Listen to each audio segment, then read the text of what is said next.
कहाँ श्रीमद् भागवत जी में कहते हैं कि एक नाम सुनने मात्र से कितना करोड़ गुना फल मिलता है कलयुग में। हम सोते हुए जीवों को सुबह सुबह जो अलसा रहे हैं अपने बिस्तरों पर, जहां भारतीय परंपरा कहती है कि सूर्य नारायण भगवान प्रकट हों उससे पहले आप सबको स्वागत के लिए तैयार होकर के उनका अभिनंदन करना चाहिए। ये हमारी भारतीय परंपरा, भारतीय संस्कृति। लेकिन आजकल सब मॉडर्न हो गए हैं, सब सोते हैं देर देर तक, लेकिन हम लोग उनके द्वार पर जा जा करके और उछल उछल करके उनको नाम संकीर्तन सुना रहे हैं। स्कूल जाते हुए बच्चे अपने अपने स्कूल में बस में बैठ करके अंदर से देख रहे हैं ये लोग क्या गा रहे हैं, कैसे गा रहे हैं। छोटे छोटे बच्चे ध्वजा लेकर के चल रहे हैं, सब लोग उछल उछल करके कीर्तन कर रहे हैं। निश्चित ही आज स्कूल से आने के बाद वो अपनी दादी दादा से पूछेंगे, आज सुबह हम जब स्कूल जा रहे थे तो बहुत सारे लोग नाच रहे थे, राधा राधा गा रहे थे। छोटे छोटे बच्चे, दादी वो क्या हो रहा था, दादाजी वो क्या कर रहे थे, या माता पिता से पूछेंगे। उनके माता पिता को फिर सोचना पड़ेगा, बोले कि क्या कर रहे थे, कीर्तन कर रहे थे। कीर्तन क्या होता है? बोले कीर्तन भगवान का नाम गुणानुवाद होता है। बोले भगवान का नाम गुणानुवाद कैसे गाया जाता है?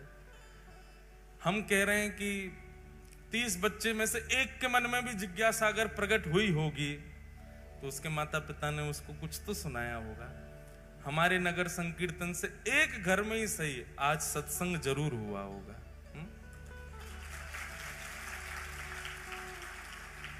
चैतन्य महाप्रभु तो घर घर जाते और घर घर के लोगों से भिक्षा में यही कहते कि एक बार हरि बोल बोल दो, बस एक बार हरि का नाम बोल दो। हमारा स्वास्थ्य ठीक नहीं था, लेकिन आप सबकी और ये सब तो आके चारों तरफ से ऐसे घेर के फिर उछलते हैं, तो फिर मेरा भी मन करता है कि मैं नाचूं। लेकिन आज मैं सोच रहा था, मैं नाचा नहीं, बस हिल रहा था। चल के आया तो ये स्थिति हो गई कि मैं अभी कथा में आने से पहले तक मैं बिस्तर पे ही पड़ा था सुबह से। अस्वस्थता, थोड़ी कमजोरी आ गई ज्यादा। मैंने कि अगर नाच लिया होता तो आज की कथा दिव्य भैया को ही करनी पड़ती। तो बार बार, एक दो बार मेरे मन में आया तो कि मैं भी जो होगी सो देखी जाएगी, नाच लेते हैं। पर जैसे ही मेरे पाम उठते इतने में वैन आगे चली जाती। मैंने कि ठाकुर जी कह रहे हैं रहने दे, ज्यादा श्रमित है जाएगो।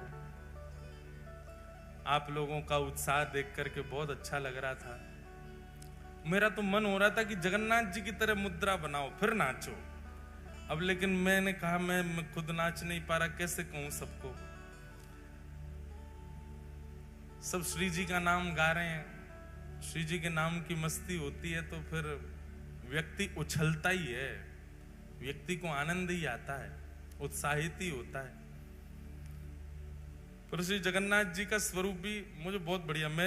अगर मैं आज स्वस्थ होता तो दो चारों को गेड़ देता आज में। मेरा मन हो रहा था कि भाई ऐसे मत नाचो, एक दूसरा पे कंधा पे यूं लटक जाओ और फिर पांव से ऐसे झूलो आगे पीछे, जगन्नाथ जी की तरह नृत्य करो। लेकिन मन की बात मन में ही रह गई। कोई बात नहीं, अगली बार हिसार आएंगे तो ऐसे ही नाचेंगे। हरि बोल। मेरा तो बहुत ऐसा खुराफाती दिमाग चलता ही रहता है, क्या करें। मन हो रहा था दो बालकों को खड़ा करूं, फिर एक अच्छा उनके कंधे पे भी कोई पतला दुबला नहीं आना चाहिए, मुस्टंडा बिल्कुल जगन्नाथ जी जैसा। और फिर वो वैसे ही झूले आगे पीछे, वो खड़े रहे दोनों, वो ऐसे करके आगे दो लोग उसको झूला में, काजल लाके उसको भी जगन्नाथ बना दो, कितना बढ़िया लगे। फूल माला से सजा दो, जय जगन्नाथ है भैया, नचाओ सबरे। हमारे ठाकुर जी को भी ऊधमों में सुख मिलता है, हमको भी बहुत सुख मिलता है। पर सेवा कथा की चल रही है, फिर आगे भी लगातार कथा ही है, इसलिए हमने ज्यादा श्रम नहीं किया। आप लोगों ने बहुत सुख लिया, बहुत आनंद आया सुबह। महाप्रभु श्री जगन्नाथ।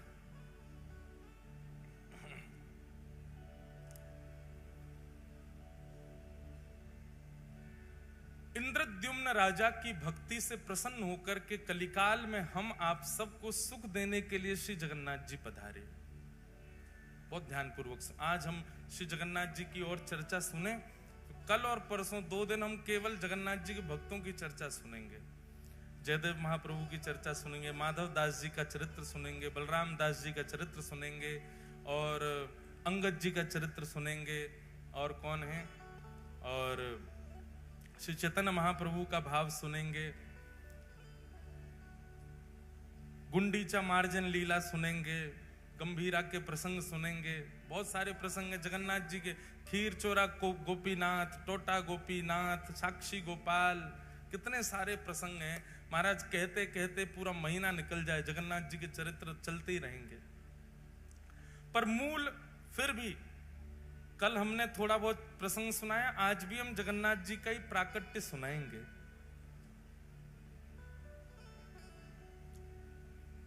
जगन्नाथपुरी से पहले महाप्रभु श्री जगन्नाथ जी का प्राकट्य हुआ द्वारिका में।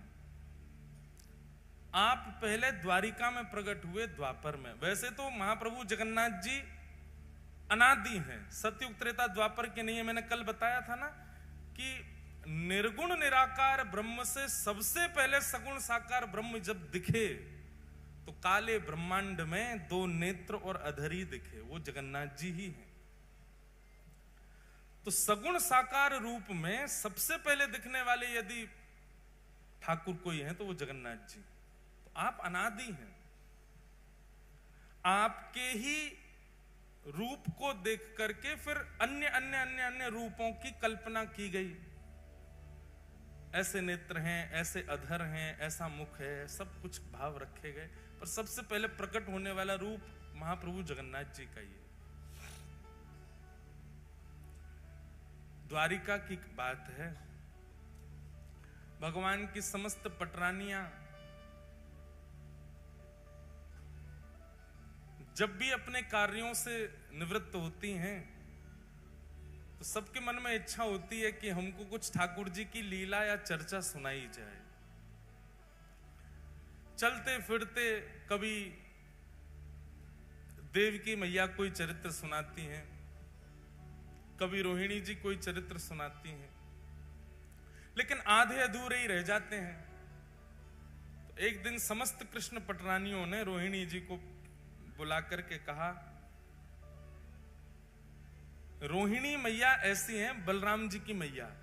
बहुत ध्यान से सुनिएगा।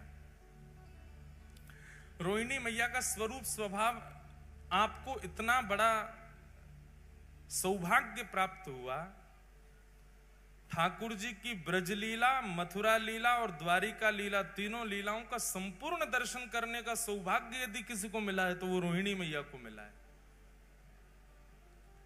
संपूर्ण ब्रजलीला का दर्शन भी रोहिणी मैया ने किया, संपूर्ण मथुरा लीला का और द्वारिका लीला, सारी लीलाओं का दर्शन रोहिणी मैया ने किया है। तो भगवान की पत्नियों ने रोहिणी मैया से कहा, मां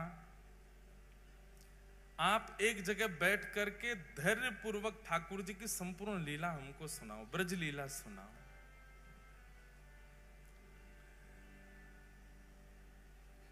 रोहिणी मैया कहने लगी, जब एक जगह बैठ के ही पूरी कथा होगी तो फिर सबको निमंत्रण दो, सबको बुलाओ, विधिवत कथा होगी, पूरे ब्रजमंडल की लीला हम सुनाएंगे, ठाकुर जी के जन्म से लेकर के अब तक की संपूर्ण लीला सुनाएंगी, सबको बुला के लाओ। बहुत ध्यान पूर्वक शांति से बैठ के सब लोग सुनना। तभी रुक्मणी आदि अष्टपटरानियां कहने लगी, मां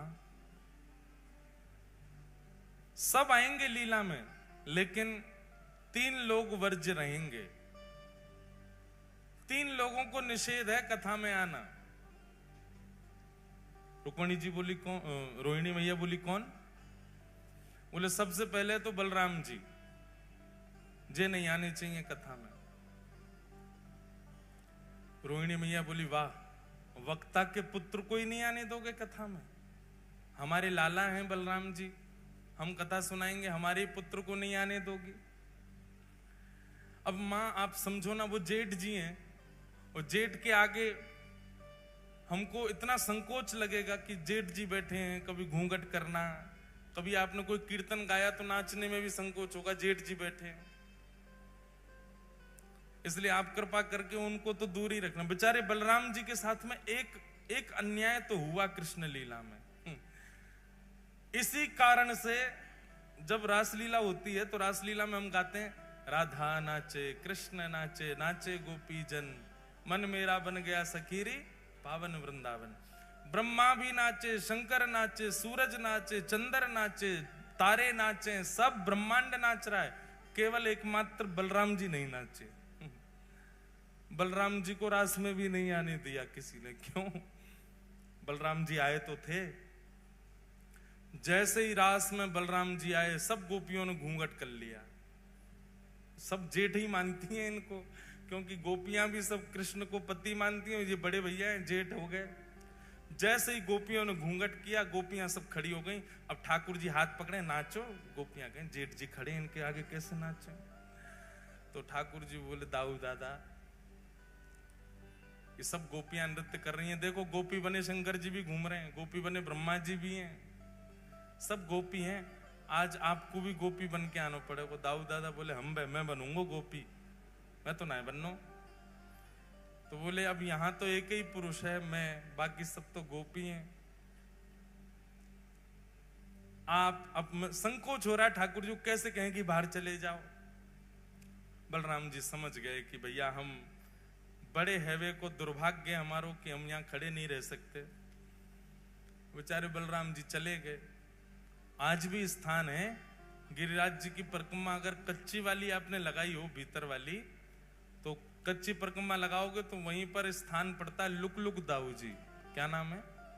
लुक लुक दाऊ जी। वहां बैठ करके कुंज में छिप करके श्री दाऊ दादाजी नेत्रों से नीर बहा रहे हैं और रास बिहार का दर्शन कर रहे हैं। वहां से लुक लुक कर रहे हैं, देख रहे हैं रास बिहार, इसलिए उस स्थान का नाम है लुक लुक दाऊ जी।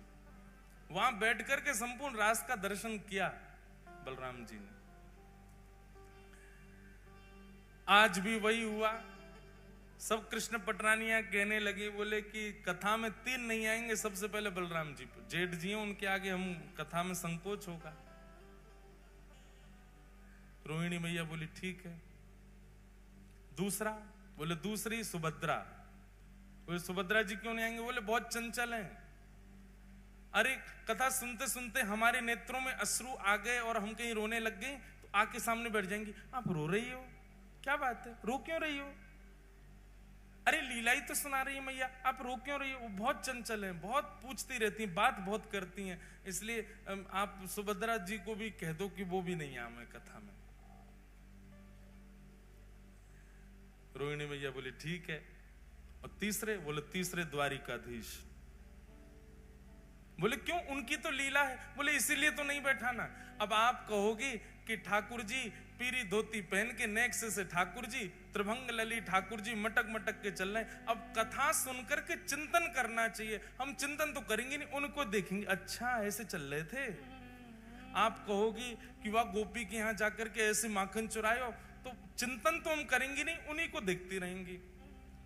और कथा में वक्ता के वाणी और वक्ता के अलावा कोई और देखें, किसी और को देखना पड़े तो फिर कथा का रस नहीं आता। आजकल ये हो रहा है, कथाओं में झांकियां बना के रख देते हैं मंच पे। हम कोई विरोध नहीं कर रहे, पर कथा में नहीं होना चाहिए झांकी। कथा में झांकी कब आती है पता है? जब कथा में मन नहीं लगता तो झांकी बना बना के लाते हैं। चलो इससे तो मन लगे लोगों का, वो आकर्षण के लिए होता है, वो मनोरंजन के लिए होता है।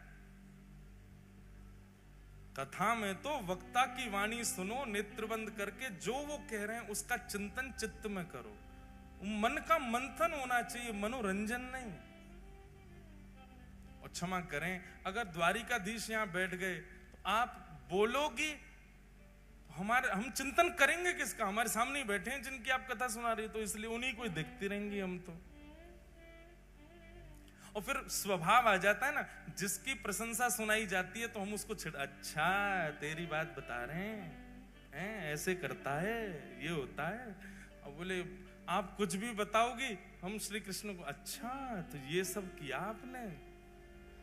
इस कारण से कथा में वो भाव नहीं बन पाएगा जो बनना चाहिए। इसलिए ठाकुर जी को भी कथा में मत बुलाओ। रोहिणी मैया बोली, तुमने उन 3 लोगों को निषेध किया जिन 3 से पूरी द्वारिका चल रही है।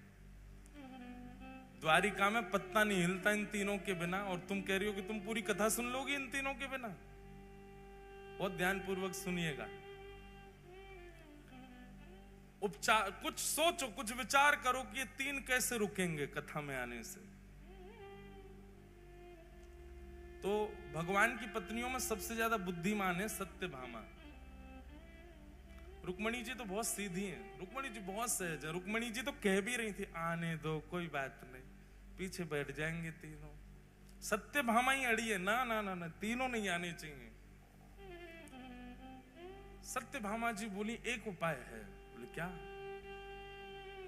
बोले इन तीनों को एक खेल में व्यस्त करा देते हैं। एक खेल खेलते रहेंगे, उसी में व्यस्त रहेंगे, उतनी देर हम कथा सुनते रहेंगे। बहुत दिन हो गए, अब ये बड़े हो गए तीनों, इन तीनों को इनका बचपन याद कराया जाए। रोहिणी मैया बोली, वो कैसे होगा? बोले जिस दिन ये तीनों संग बैठे होंगे, हम उनके सामने चौसर खेलेंगे। चौसर बहुत प्रिय है तीनों को, और चौसर भी गलत सलत खेलेंगे। तो हमको सही करने के लिए वो तीनों बैठ जाएंगे, और तीनों जैसे बैठेंगे चौसर खेलते खेलते उसी में व्यस्त हो जाएंगे, और हम यहां आकर के कथा सुनने लग जाएंगे। रोहिणी मैया बोली, ठीक है, तुम्हारी तरकीब अच्छी है, लगाओ। वही हुआ। एक दिन सत्यभामा, जामवती, रुक्मणी जी, कालिंदी, सारी सब बैठी हैं, और सब बैठ करके चौसर खेल रही हैं। और चौसर खेलते खेलते अब जोर जोर से हंसने की आवाज आई। तो सुभद्रा जी ने तुरंत देखा, बोले हो क्या रहा है? देखा तो भाभियां सब खेल रही हैं। आकर के सुभद्रा जी जब देखने लगी तो देख के बोली, ये तो गलत खेल रही हैं, ऐसे थोड़ी खेला जाता है। रुको, मैं भैया को बुला के लाती हूं, मैं दिखाती हूं कैसे खेलते हैं। हम तीनों तो निपुण हैं। और तुरंत कृष्ण बलराम को लेकर के सुभद्रा जी आई, और चौसर की सेज पर बैठ गई, और वहां चौसर खेल खेल के दिखाने लगी। 3 पक्ष बट गए, कुछ बलराम जी के, कुछ ठाकुर जी के, कुछ सुभद्रा जी के, सब पत्नियां बट गईं। अब तो थोड़ी देर तो इनका उत्साहवर्धन किया। हाँ हाँ, बहुत अच्छा बहुत अच्छा, अरे बलराम जी आप तो कमाल हो, कभी ठाकुर जी आप कमाल हो, ऐसे सब नाटक हो रहा था वहां पे। इतने में धीरे धीरे धीरे पीछे से उठ करके सब पत्नियां ठाकुर जी की जा रही थी। और जैसी खेल समाप्त होने लग जाए तो सत्यभामा जी ऐसा कुछ करें कि वो चौसर का पूरा जो स्थान था, जो पूरा सामने रखा था, वो हिल जाए। अरे अब तो दोबारा से होगा, और फिर शुरू हो जाए। ऐसे खेल में तीनों को तन्मय करके समस्त पटरानियां एक सभागृह में चली गईं, और रोहिणी मैया आसन पर विराजमान होकर के ब्रज लीला सुनाने लगी।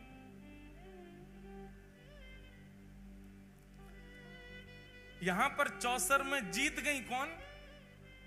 सुभद्रा जी। अब सुभद्रा जी जैसे ही जीती, जीत करके उन्होंने कहा, देखो भाभी जी जीत गई। देखी तो वहां कोई भी नहीं, सबरी चली गई।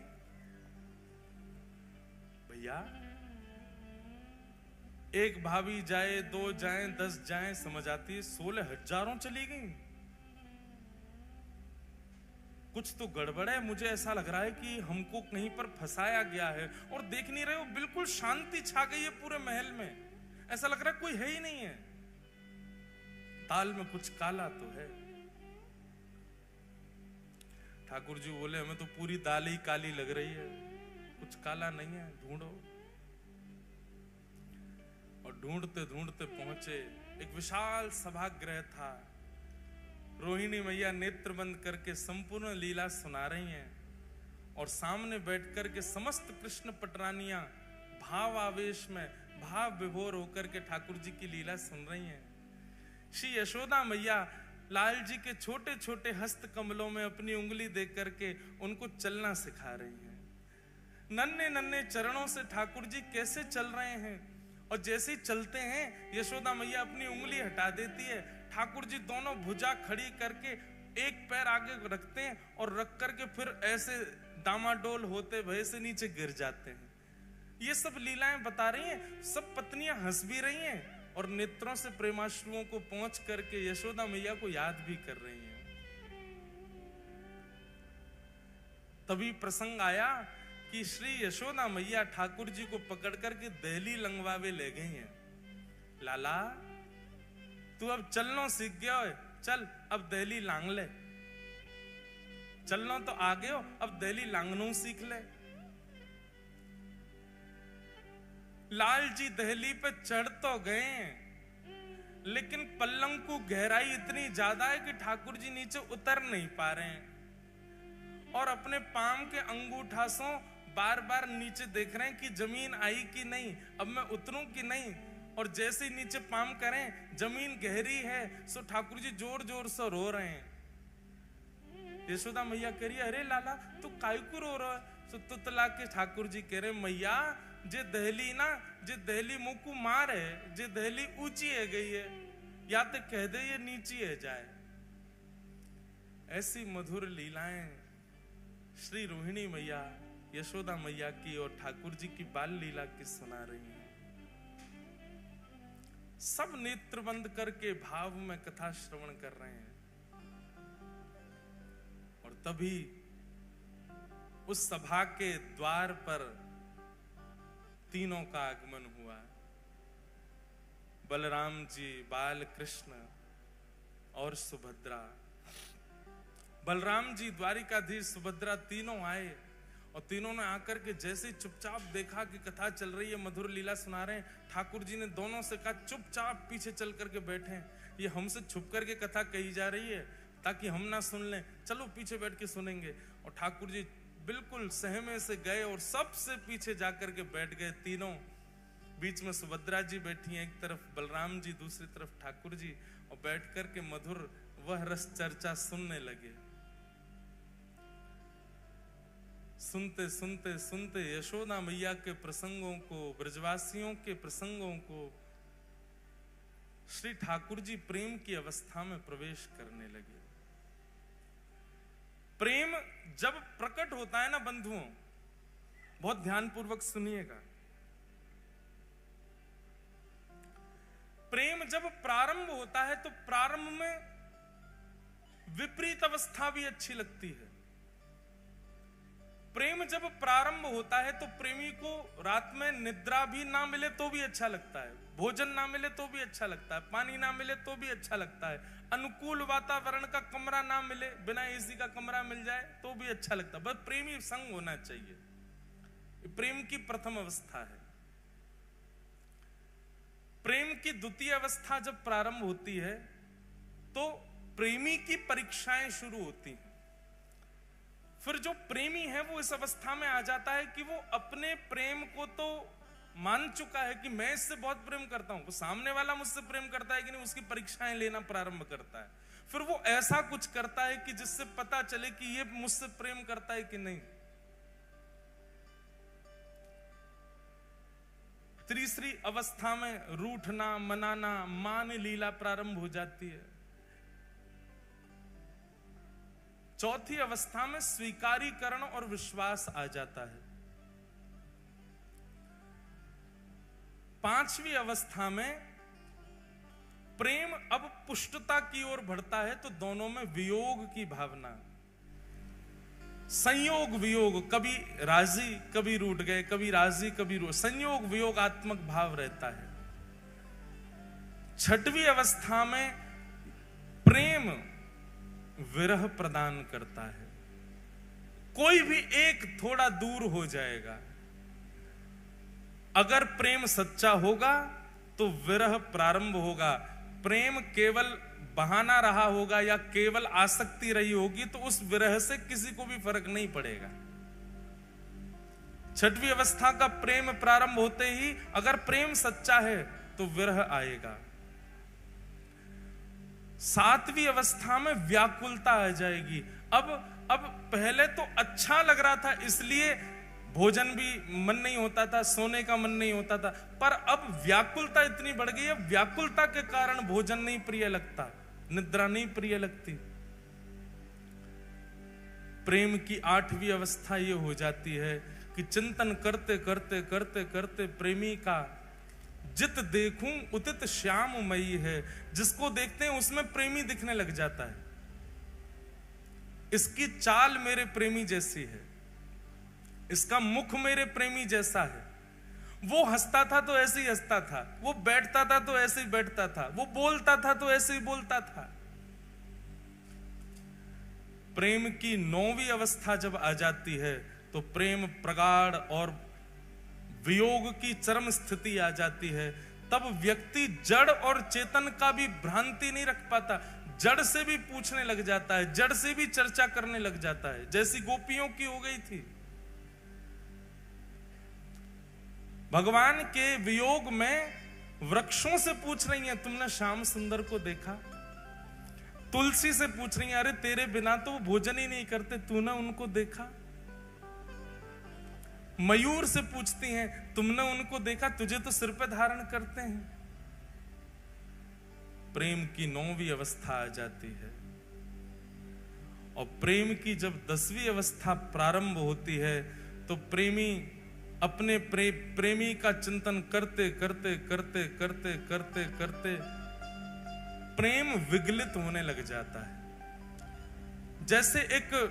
जैसे एक मोमबत्ती में अग्नि प्रज्वलित करने पर वो पिघलने लग जाती है, ऐसे प्रेमी के सर्वांगीण अंग पिघलने लग जाते हैं। बहुत ध्यानपूर्वक सुनिए, कोई चर्चा मत कीजिए, हमारी प्रार्थना है। ठाकुर जी ने जब कथा में बैठना और श्रवण करना प्रारंभ किया तो ब्रजवासियों की याद आने लगी, अपनी लीला सुन के मुस्कुराने लगे, अच्छा सा लगने लगा। फिर विपरीत अवस्था भी अच्छी लगने लगी, धीरे धीरे धीरे कथा आगे बढ़ने लगी। ठाकुर जी उन अवस्थाओं को पार करते गए, पार करते करते 6वीं 7वीं अवस्था में आकर के ठाकुर जी अपना हृदय पकड़ करके सहलाने लगे, ब्रजवासियों की याद आने लगी।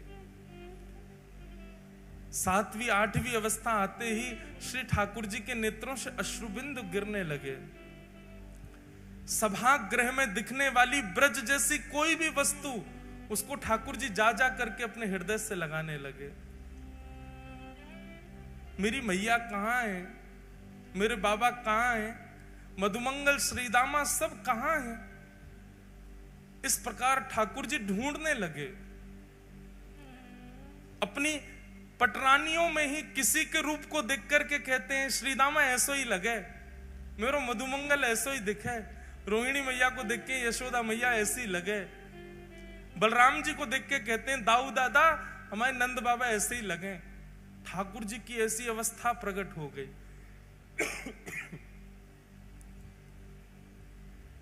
सब बैठे सहमे देख रहे हैं केवल।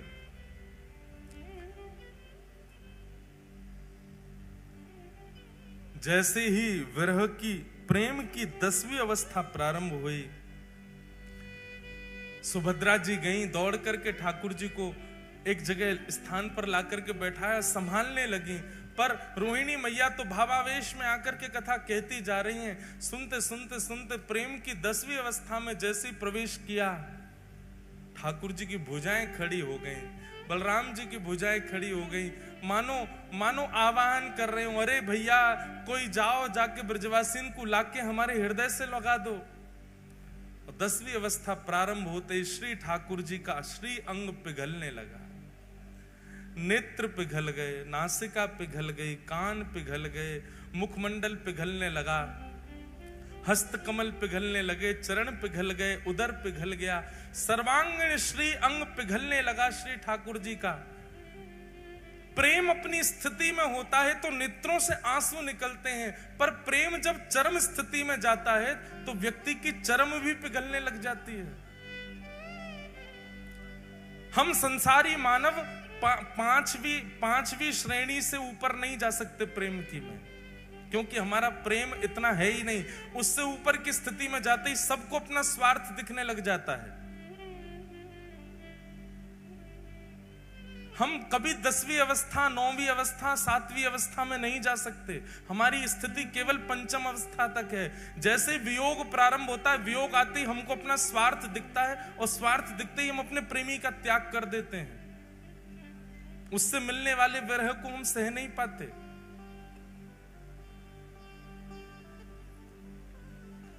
ठाकुर जी का श्री अंग पिघलने लगा। ठाकुर जी की इस अवस्था को देख करके देवता त्राहि माम करके दौड़ने लगे। दौड़े दौड़े गए श्री नारद जी के पास, और नारद जी से जाके कहा, नारद जी कुछ करिए।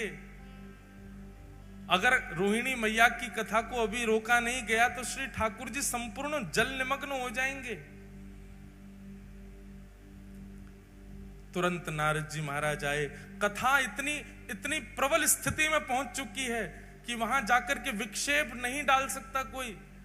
पर श्री नारद जी महाराज ने ठाकुर जी की स्थिति को देखा, और देखते हुए तुरंत रोहिणी मैया के चरणों में प्रणाम करते हुए, अपना करताल बजाते हुए रोहिणी मैया के भाव को भंग किया।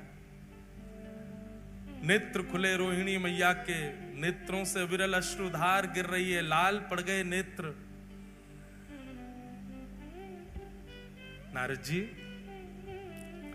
आप तो कथा के इतने रसिक हैं, फिर कथा में विघ्न कैसा? नारद जी महाराज ने इशारा किया, मैया सामने देखो। पीछे बैठे द्वारिकाधीश बलभद्र और सुभद्रा,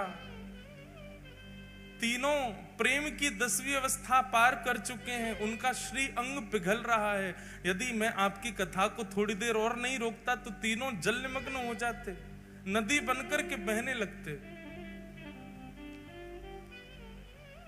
बंधुओं, द्वारिका कभी जाइएगा तो गोपी तालाब का दर्शन कीजिएगा। कृष्ण विरह में गोपियां जल निमग्न हो गईं।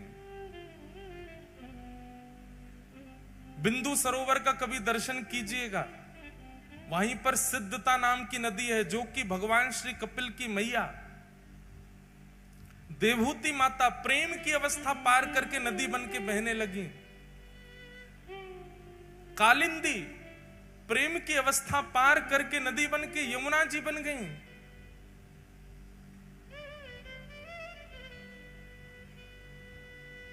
भगवान शिव का प्रेम ही श्री गंगा के रूप में परिवर्तित हो गया। प्रेम की अवस्था को जिसने पार किया वो बहने लगा। यदि उस समय नारद जी नहीं आते, कथा को नहीं रोकते, तो शायद जगन्नाथ प्रभु भी बहने लगते। कोई नदी ही प्रकट हो गई होती द्वारिका में। रोहिणी मैया से कहा, कथा को यहीं विश्राम दीजिए, ठाकुर जी का श्रीअंग पिघल रहा है। सब दौड़ करके गए, देखा बलभद्र, सुभद्रा और श्री जगन्नाथ, श्री द्वारिकाधीश, तीनों का श्री अंग प्रेम विगलित हो गया। नारद जी महाराज रुदन करने लगे, चरणों में प्रणाम करने लगे। भगवान, आप अपने रूप में प्रकट हो जाइए, नाथ ऐसा मत कीजिए। जगन्नाथ द्वारिकाधीश कहने लगे, नारद जी, पूरे विश्व को बताने के लिए कि प्रेम की अवस्था क्या होती है, ये स्वरूप मेरा सदा तुम्हारे चित्त में रहेगा। मैं अभी अपने पूर्व रूप में आ जाऊंगा, पर मेरे इस स्वरूप को तुम अपने चित्त में धारण करके रखो। कलिकाल में व्यक्ति इतना ज्ञान सहन नहीं कर पाएगा, वैराग्य अपने जीवन में ला नहीं पाएगा, पर वो प्रेम का अधिकारी बन पाएगा। उसको प्रेम स्वरूप बताने के लिए, प्रेम किसे कहते हैं यह दर्शाने के लिए, मेरा यह स्वरूप तुम्हारे हृदय से कलिकाल में पुनः प्रकट होगा। तब तक के लिए इस स्वरूप को तुम अपने चित्त में विराजमान कर लो।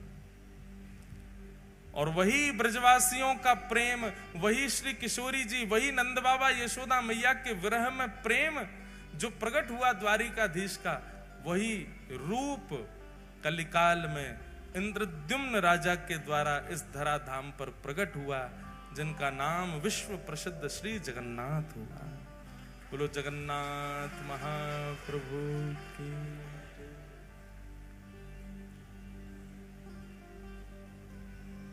ब्रजवासियों के प्रेम में श्री महाप्रभु जगन्नाथ जी पिघल गए और तब ये रूप प्रकट हुआ। बंधुओं, संसार में सब प्रेमी अपने आप को दिखाते बताते हैं, पर प्रेम तो केवल ठाकुर जी जानते हैं और कोई नहीं जानता।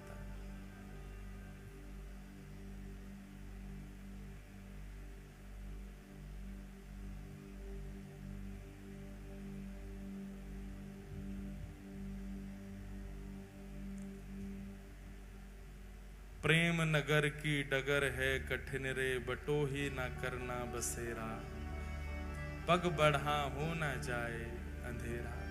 हमारे ब्रजमंडल में रसिक हुए, उनका ये भाव है, भैया प्रेम के मार्ग पर यदि चल रहे हो, पहले ही सावधानी आपको कर दी जा रही है, चेतावनी दी जा रही है, इस मार्ग पर मत चले जाना। कहीं इस मार्ग में और गहराई में प्रवेश कर गए तो जगन्नाथ भगवान की तरफ पिघल जाओगे। हमारे ब्रज के रसिक जन गाते हैं,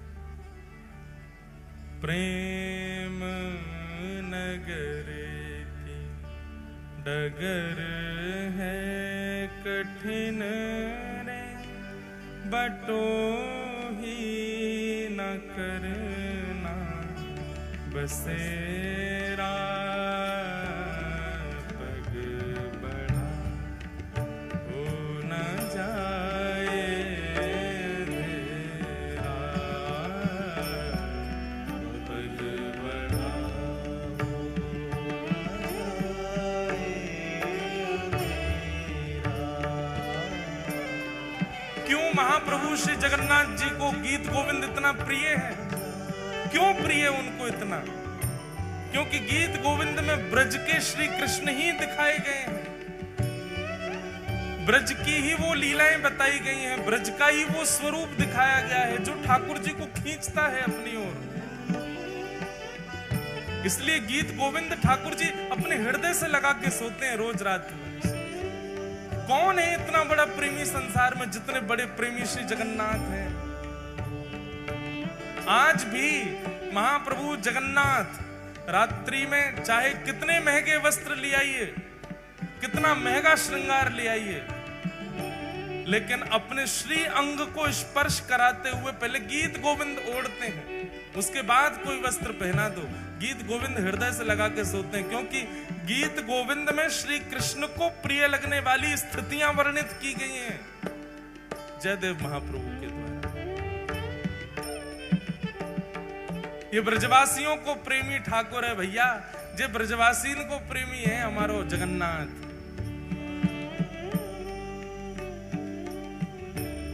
इसीलिए मैंने कहा कभी जगन्नाथपुरी जाओ तो एक ब्रजवासी को संग लेकर के जाओ, महाप्रभु को बहुत प्रिय। प्रेम नगर की डगर है कठिन रे, बटो ही न करना बसेरा,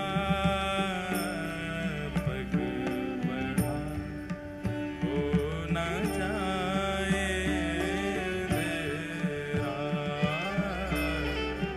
पग बढ़ा हो न जाए अंधेरा, पग बढ़ा हो न जाए अंधेरा, पग बढ़ा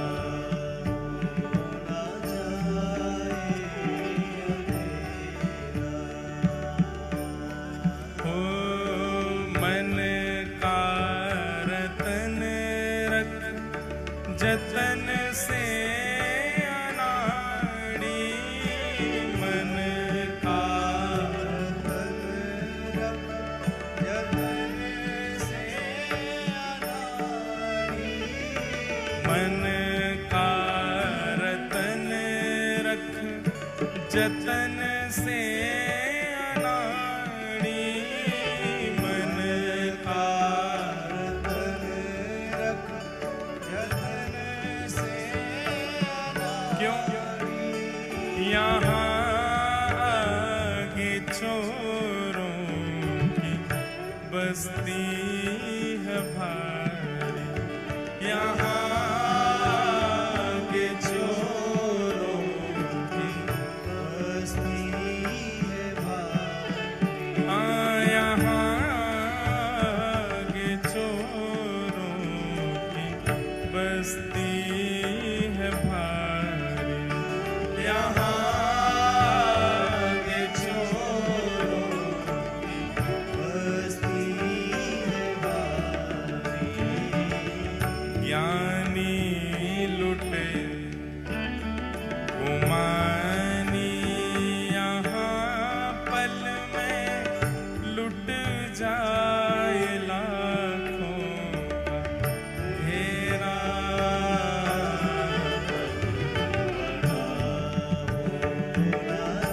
कितना प्रेम प्रकट हुआ महाप्रभु जगन्नाथ को। स्वयं तो पिघल गए, बहन भी पिघल गई, भैया भी पिघल गए, पर जिन आयुधों को संग में रखते हैं श्री ठाकुर जी राक्षसों का दमन करने के लिए, भक्तों की रक्षा के लिए, उनमें भी श्री सुदर्शन जी महाराज उनको भी पिघला दिया। वो भी वहां पर तीक्ष्ण नहीं है। जगन्नाथपुरी में श्री सुदर्शन जी महाराज भी तीव्र नहीं है, तीक्ष्ण नहीं है, वे भी पिघले हुए खड़े हैं। उनको भी प्रेमी बना दिया, वो भी पिघले हुए खड़े। कैसा प्रेम महाप्रभु का रहा होगा। बादल विपद की अंधेरी है रातें, बादल विपद की अंधेरी है रातें। हमारे वृंदावन में स्वामी राम स्वरूप जी का नाम सुना आप लोगों ने? रासाचार्य स्वामी राम स्वरूप जी महाराज, उनके पूज्य पिताजी श्री मेघश्याम जी, उनका ये पद है। उनकी गोद में ठाकुर जी खेलते थे। क्या कह रहे हैं? बादल विपद की अंधेरी है रातें, बादल विपद की अंधेरी है रातें, भजन सार सब झूठी दुनिया की बातें, भजन केवल सार भजन है, बाकी सब झूठ है। हाँ, भजन सार सब झूठी दुनिया की बातें, भजन सार सब झूठी दुनिया की बातें। लखों श्याम पुत्रिन में उनकी झलक, मित्र हो जाए पल में सवेरा, पग बढ़ा हो ना जाए अंधेरा, पग बढ़ा हो ना जाए अंधेरा। प्रेम नगर है कठिन बटोही न करना बसेरा, हो ना जाए अंधेरा, पग बढ़ा हो ना जाए अंधेरा, पग बढ़ा हो ना जाए अंधेरा, पग बढ़ा हो ना जाए।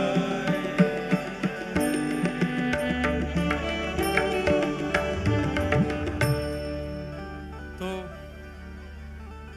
इस प्रकार प्रकट हुए द्वापर में श्री जगन्नाथ। नारद जी ने उस